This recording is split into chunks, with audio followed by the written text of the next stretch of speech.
OK, ça y est. OK. Bonjour, merci, une fois de plus pour votre patience pendant les problèmes techniques et bonjour d'assister aujourd'hui à ce webinaire sur quelle stratégie adopter pour sécuriser vos environnements multi-cloud. Et je m'excuse des problèmes qu'on a expérimentés. Mais d'abord, l'agenda pour aujourd'hui, je vais commencer dans une petite introduction. Et puis après ça, on va discuter un peu les différences entre le cloud et la sécurité dans l'infrastructure traditionnelle. Et puis après ça, on va passer à deux petites études de cas pour comprendre les méthodes et puis les techniques des cyberattaques cloud. Et on va étudier deux petits cas pour entendre quelles sont les différences, quels sont les points plus salients, les points plus importants. Et puis après ça, on va discuter quelle est la bonne stratégie de sécurité pour la gestion de vos environnements multi-cloud. Je vais partager quelques suggérences du travail que j'ai fait pendant les derniers 10 ans en cloud et surtout en sécurité de cloud. Et parlant de ça, laissez-moi me présenter. Je m'appelle Jérémy Snell, je suis Senior Director du Corporate Development chez Rapid7. Moi, je suis chargé des équipes d'architecture, des partenaires et des équipes internationales.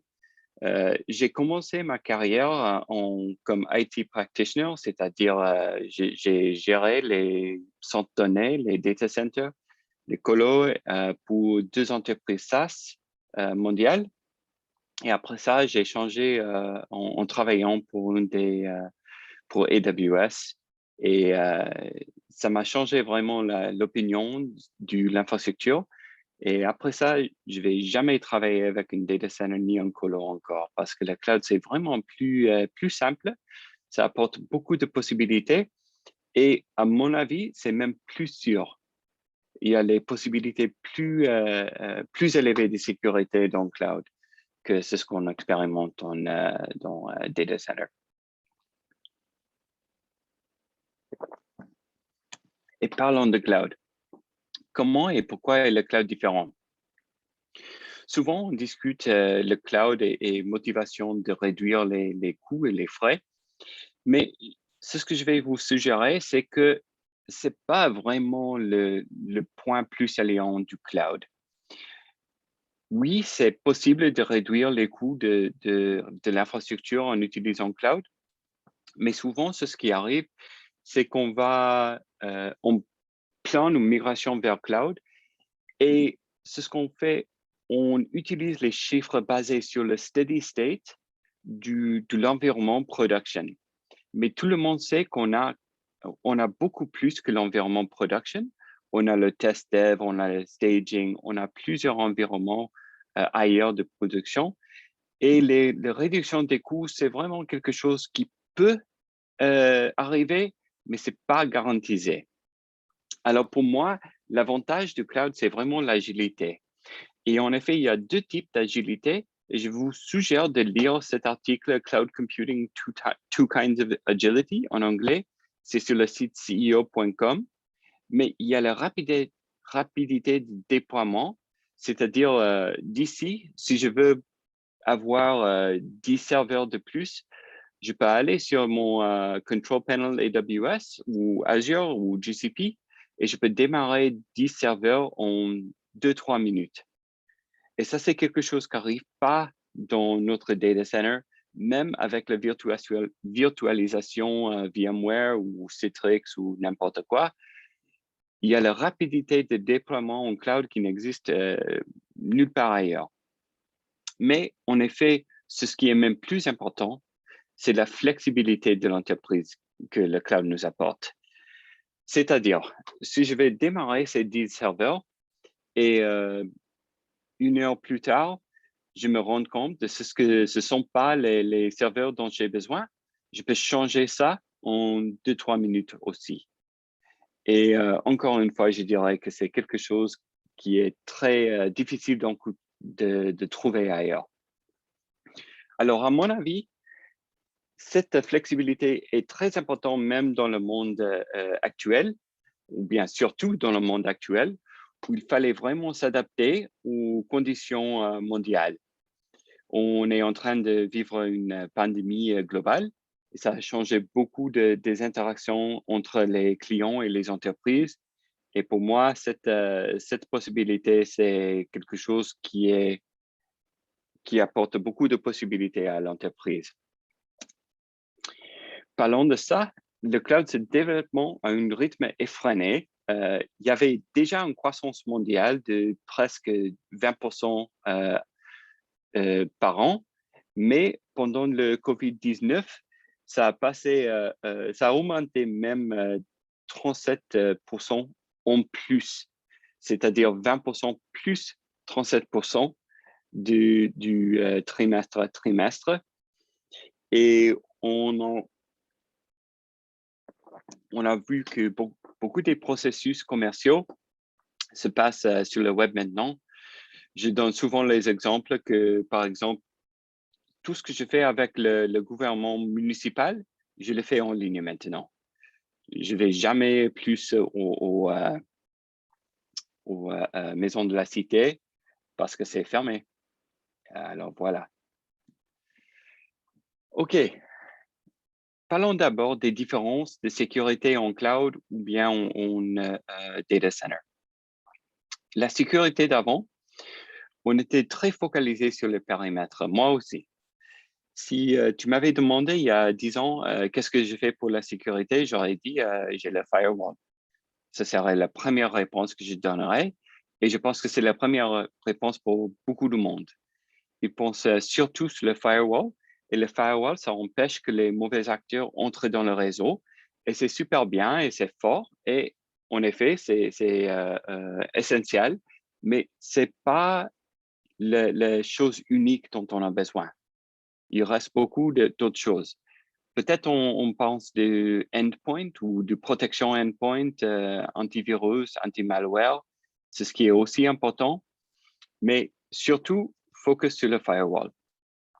Et si on regarde une architecture cloud, cette image-ci, c'est partagé du AWS.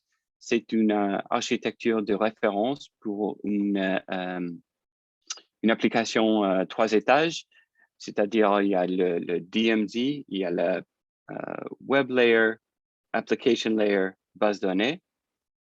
Alors, vous verrez qu'il y a des subnets, c'est-à-dire des sections de réseau. Il y a des load balancers, il y a le routing table, il y a un Internet gateway. C'est ce qui serait plus une router avant. Alors, il y a plusieurs niveaux de réseau là-dedans, mais où est le périmètre? Le problème ici, c'est que le périmètre, c'est sur chaque ressource, chaque pièce d'infrastructure qu'on a là-dedans. Ici, c'est d'une manière le périmètre, mais le trafic se passe ici, fait le routing, passe pour le load balancer, arrive ici. Et on dirait souvent que c'est ici qu'on va fermer le périmètre, mais ce que je peux vous dire, c'est que dans le cloud, c'est possible de fermer tous les portes ici, tous les portes ici, tous les portes sur le load balancer, et puis ouvrir ici une connexion publique. Ou bien ouvrir ici une connexion publique sur une disque ou bien un backup du serveur. Alors ça, c'est une configuration qui est presque impossible dans Data Center ou bien dans Colo. Alors, la question pour le cloud, c'est où est le périmètre? Le périmètre, ça existe un peu partout. Et ça, c'est un peu la différence. Et d'une côté, c'est aussi la difficulté du changement de technique pour changer les stratégies de sécurité. Alors, j'ai oublié, on avait des sondages. 2 secondes. Pauline.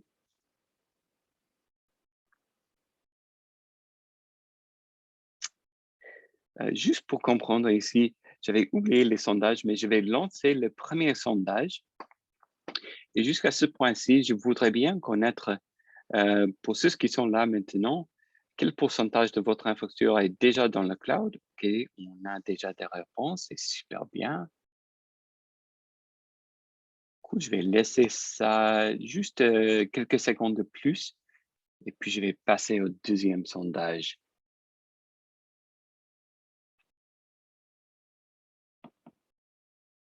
OK. Merci.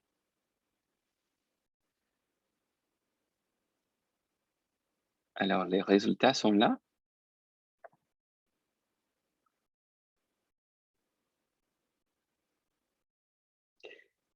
Et maintenant, à ce point-ci, on va passer au deuxième sondage, contrôle de sécurité. Alors, combien de contrôles de sécurité se trouve-t-il dans cette architecture qui est sur l'écran maintenant? De 0 à 10, 11 à 20 ou plus de 21? OK. On a 3 réponses. Je voudrais bien avoir 2, 3 de plus. OK.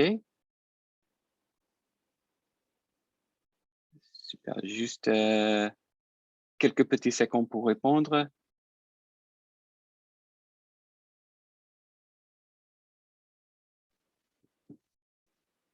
OK, merci. Alors là, je partage les résultats du sondage et je peux malheureusement vous dire qu'il y en a, la plupart n'a mmh, n'a pas choisi la réponse correcte. En effet, la réponse correcte, c'est plus de 20. Si on regarde ici, chaque subnet, c'est-à-dire chaque pièce de réseau, a sa propre gateway, a son propre routing table, a son propre IP list. C'est-à-dire, il y a le security group qui contrôle l'accès. C'est un peu comme le firewall, mais sur chaque pièce d'infrastructure encore, les serveurs, il y a aussi le IAM control, il y a aussi le public-privé, etc., etc. Alors ça, c'est quelque chose qui est une autre différence. D'une côté, dans l'infrastructure traditionnelle, la plupart des contrôles se trouvent sur le réseau. Et dans cloud, il y a des contrôles de réseau, mais il y a les contrôles d'infrastructure aussi. Et ça, c'est autre chose qui est différent dans cloud. Alors voilà. Quelques chiffres sur la sécurité du cloud. Je ne vais pas lire tout le cloud, tout le slide, mais quelques points importants. Les fournisseurs sont responsables de la sécurité du cloud. Les clients sont responsables de leurs propres données et de la sécurité dans le cloud. C'est-à-dire, c'est à vous, les clients, de configurer bien la sécurité de vos infrastructures, de vos architectures, etc. Et malheureusement, selon la recherche qu'on a fait pendant les dernières 5 ans, la plupart des incidents, c'est même plus de 95% des fuites de données, sont la faute du client. Alors ça, c'est quelque chose vraiment à réfléchir. On pense qu'on passe au cloud et ça apporte beaucoup d'avantages, mais l'avantage de sécurité n'est pas là. On reste avec la même responsabilité de configurer bien le réseau qu'on utilise dans ses propres comptes AWS, Azure, etc. Et puis, il nous reste avec nous la responsabilité de configurer bien la sécurité de chaque serveur, de chaque disque, etc. OK. Pour ceux qui n'ont pas une très bonne connaissance des espèces de ressources dans le cloud, il y a 3 choses qui sont très importantes de comprendre. Il y a le compute, storage et réseau. Compute, c'est tout ce qui est un serveur, c'est-à-dire un web server, application server, base de données, etc. Storage, ce sont les disques et réseau, c'est évidemment réseau. Alors, le champion en titre des services attaqués, c'est au niveau de storage et spécifiquement, c'est le S3. S3, S3, pour ceux qui ne comprennent pas ou ne savent pas, c'est comme une répertoire virtuel dans le cloud qui, qui garde les fichiers. C'est un peu comme un folder dans le cloud.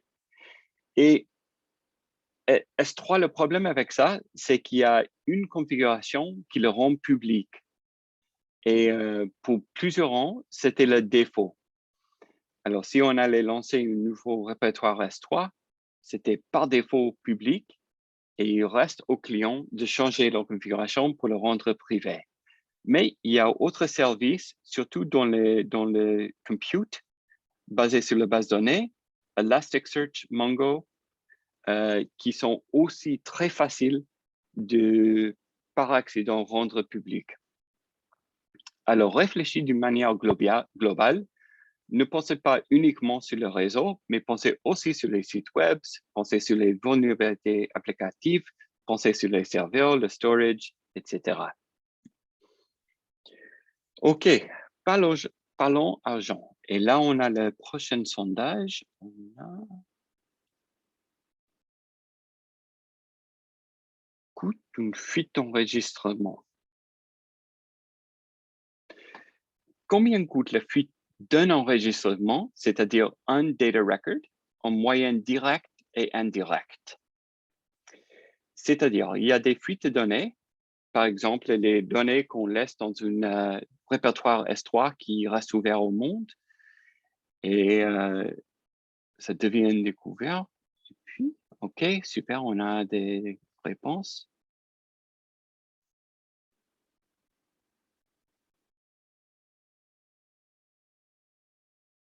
OK, super.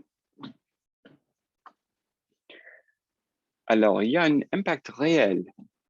Les coûts de toutes les fuites de données, en somme, on a fait une recherche pendant les dernières 5 années, c'est à 3,86 millions de dollars par incident. Et le coût par enregistrement est 150 $, en coût direct, indirect. Les coûts directs, par exemple, c'est le consumer protection, la protection d'identité. Et le coût indirect, c'est plutôt le dommage aux réputations de l'entreprise ou dommage aux marques de l'entreprise. Mais l'effet net, c'est plus de 3 milliards de dollars en 2019. Et c'est quelque chose qui s'en monte année par année.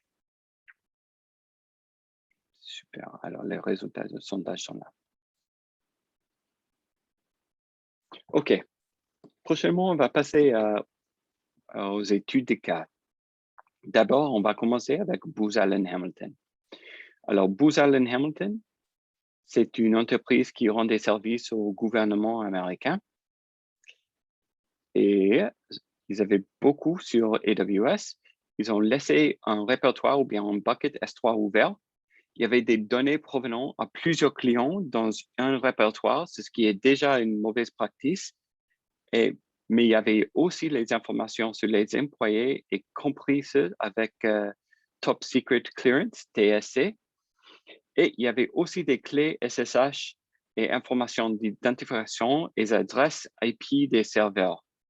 Alors, la récupération, le processus de récupération, c'est très difficile parce qu'il y avait plusieurs espèces de données sur plusieurs niveaux.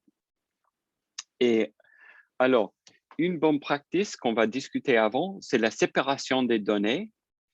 Les répertoires ou bien les buckets S3, ça ne coûte rien. Alors, la pratique suggérée, la suggérance que je vous donnerai, c'est de créer une bucket pour chaque besoin. Alors, si on a besoin d'avoir des informations sur les emplois, il y a un bucket pour ça, un bucket pour chaque client, par exemple.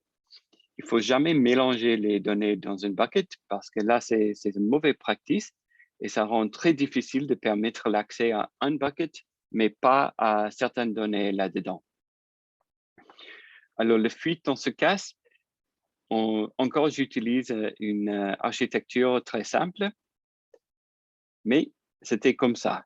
Il y avait un bucket qui était dans le réseau, alors c'est-à-dire derrière une firewall, derrière des contrôles de réseau, mais encore laissé ouvert au monde.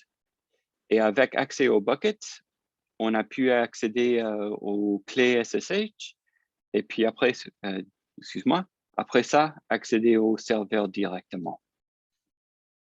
Alors, ça, c'est une fuite que je dirais classique avec S3. Après ça, on va passer à une étude de cas un peu plus complexe sur Capital One en 2019. Là, il y avait les données de 100 millions d'Américains et 6 millions de Canadiens exposés.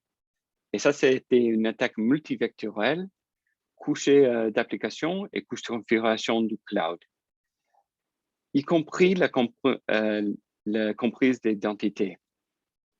Alors, comment ça s'est passé cette fois-ci? Encore, on utilise une architecture représentative. Alors, d'abord, il y avait une couche au niveau de vulnérabilité applicative qui a permis accès à instance. Instance, dans ce cas, ça veut dire un serveur. Et les permissions du serveur ont permis l'accès aux données et la possibilité de faire un déchiffrage. Après ça, avec accès aux données déchiffrées, les données ont été exfiltrées. Alors, ça a commencé ici sur un web server avec une vulnérabilité web server qui a passé accès au SSH sur le serveur. Et puis, en utilisant l'accès SSH et l'identité du serveur, ça a porté l'accès au bucket S3 qui avait les données importantes. Alors, une chose que je vais expliquer tout vite ici, c'est que le serveur avait une identité. Et ça, c'est autre chose qui est encore différent dans l'environnement cloud. Souvent, dans les data centers ou bien les colos, on utilise les comptes services. Et les comptes services, ça a permis qu'un serveur peut accéder les données ou bien les services ou les applicatifs sur autre serveur. Mais il faut mettre un mot de passe ou une clé ou quelque chose dans le serveur pour permettre cet accès. Dans le cloud, on apporte l'identité au serveur soi-même, pas dans le système opératif. Ce que ça veut dire, c'est que je peux changer les serveurs et j'ai pas besoin de mettre un mot de passe ou bien c'est-à-dire j'ai pas besoin de me loguer sur SSH sur le serveur pour taper le mot de passe ou bien pour charger un certificat ou je sais pas une clé ou je sais pas quoi. C'est une association dans mon compte AWS que je fais entre le serveur et l'identité, mais ça veut dire que c'est important que l'identité que je donne à ce serveur a que les permissions nécessaires. C'est un problème assez commun, en effet.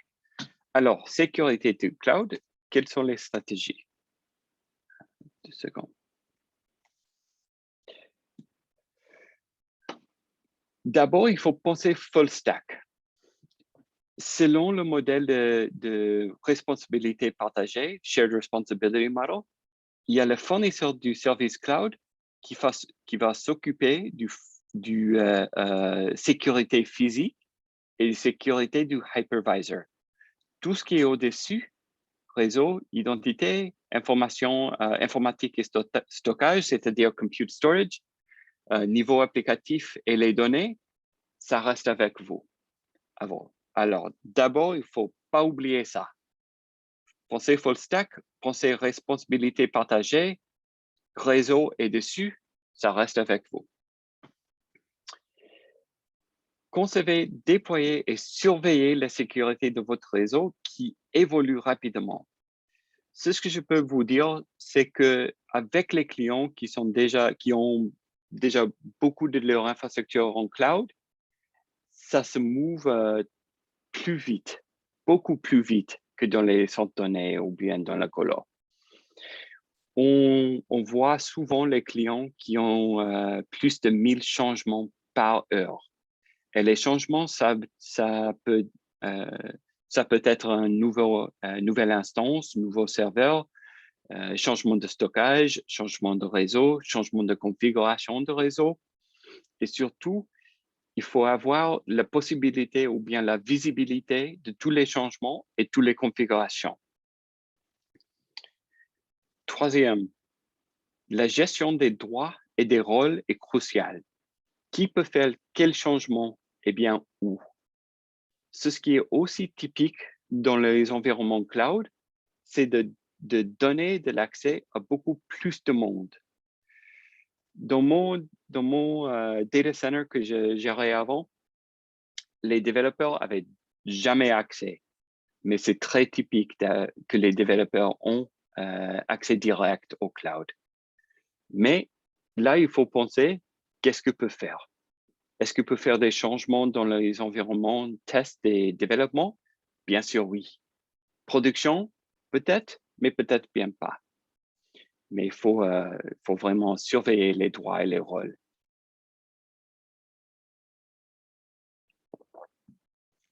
Informatique, stockage, réseau, c'est-à-dire Compute Storage Network, ce sont les accès plus communs pour les cyberattaques sur cloud. Ce sont les accès où la configuration est vraiment le niveau de sécurité plus important. Et c'est quelque chose qui peut être automatisé. Il y a beaucoup d'outils, beaucoup de logiciels qui peuvent surveiller les configurations des niveaux informatiques, stockage et réseau, et qui peut même automatiser les contrôles sécurité. C'est-à-dire, il y a quelqu'un qui va ouvrir la porte 22 pour accès SSH. Là, tu peux avoir un logiciel qui va surveiller cet changement et qui le ferme automatiquement. Et dernièrement, faut pas oublier les niveaux applicatifs et données parce qu'il y a plein de vulnérabilités sur les applicatifs. Il y a plein de possibilités de laisser les données non chiffrées où on n'avait pas besoin de faire ça. Et pour ceux qui sont intéressés, je peux vous suggérer le logiciel DivvyCloud par Rapid7 qui travaille d'une manière de d'abord apporter visibilité en utilisant un processus qui s'appelle récolte. C'est la récolte généralisée des données à l'aide d'un point API, c'est-à-dire sa collection, les infos sur toute l'infrastructure en utilisant les API. Ça le met dans un modèle unifié. Unifié, ça veut dire multi-cloud. Si vous avez AWS et en plus Azure et tout ça, ça vous apporte un modèle d'infrastructure unifié qui donne la possibilité d'analyser tous les problèmes, surtout sur les niveaux informatiques, stockage, réseau, et dernièrement, de prendre des actions automatisées pour corriger les problèmes. Ça apporte plus de 450 contrôles de sécurité et si vous voulez, il y a des possibilités de voir une démo en ligne ou bien d'avoir une free trial.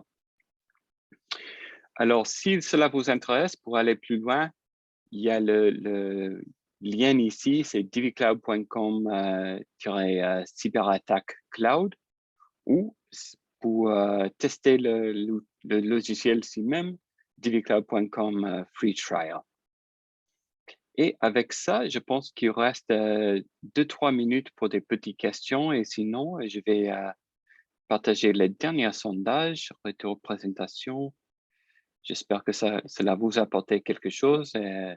Veuillez répondre pendant que je regarde s'il y a des questions dans le Q&A.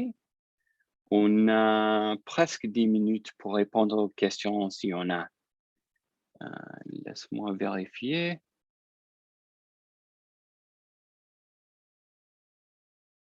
Ok, je vois pas de questions ouvertes qui sont pas répondues. Je vais attendre juste 1-2 minutes avant de terminer le webinaire pour voir s'il y a des questions qui arrivent.